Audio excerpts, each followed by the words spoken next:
तर मित्रांनो, आपल्या रोजच्या धावपळीच्या जीवनामध्ये असे कित्येक जण आहेत की त्यांना रोज बसचा प्रवास करायला लागतो या.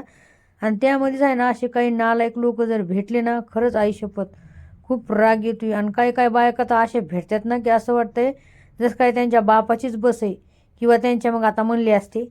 तर ही बाई आहे ना भावना बहिण, एवढी नीच नालायक आहे ना, तुम्हाला काय सांगू. तुम्ही म्हणता एक लेडीजला अशी बोलली समज, ह्या बाईनं आहे ना मला थोडी तरी जागा नाही दिली भावना बहिणू. नुसतं असं मी असं टेकले, खुर्चीला टेकले, कारण की ना मला धरता येणार नव्हतं त्याला.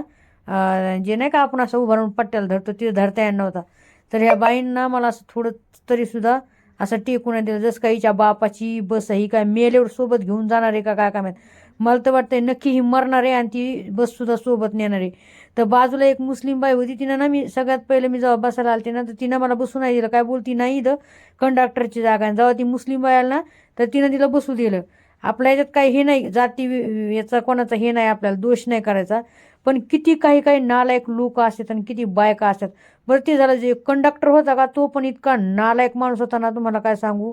मला आता काय बोलू, मला हेच समजत नाही की या जगामध्ये एवढे निच्चड बोड्याचे लोक राहतात. तो सुद्धा मला बोलायला लागला होता, ए बाई खाली उतर म्हणून, बच्चा तुले भांडणं करायला. मला हे समजा नाही त्याच्या डोळ्यामध्ये काय गजाचं गेलंय का. हां, याला समजा नाही ही बाई मला जर पण असं टेकू सुद्धा द्यायला त्या खुर्चीला.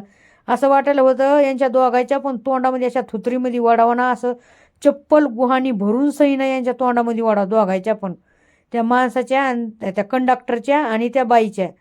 ती नीच बाई आहे ना, तुम्हाला काय सांगू, एवढी मला भांडू लागली. ते बघा तो कंडक्टर चला हरामी मला बोलतोय की खाली उतर. मी म्हणलं तिला उतरव म्हणलं. हां, मला बोलतो व्हिडिओ कसं काय काढायली.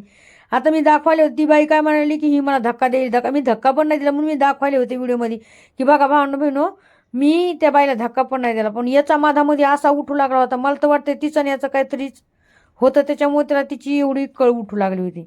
तर हे असे नालायक लोक जे असतात ना भावना बहिणो बसमध्ये, यांचं कधीच चांगलं होत नसतंय बघा. हे चालतं चालतं मरत असतात कुठं पण, याचा ॲक्सिडेंट होत असतोय नाही तर काही पण होत असते.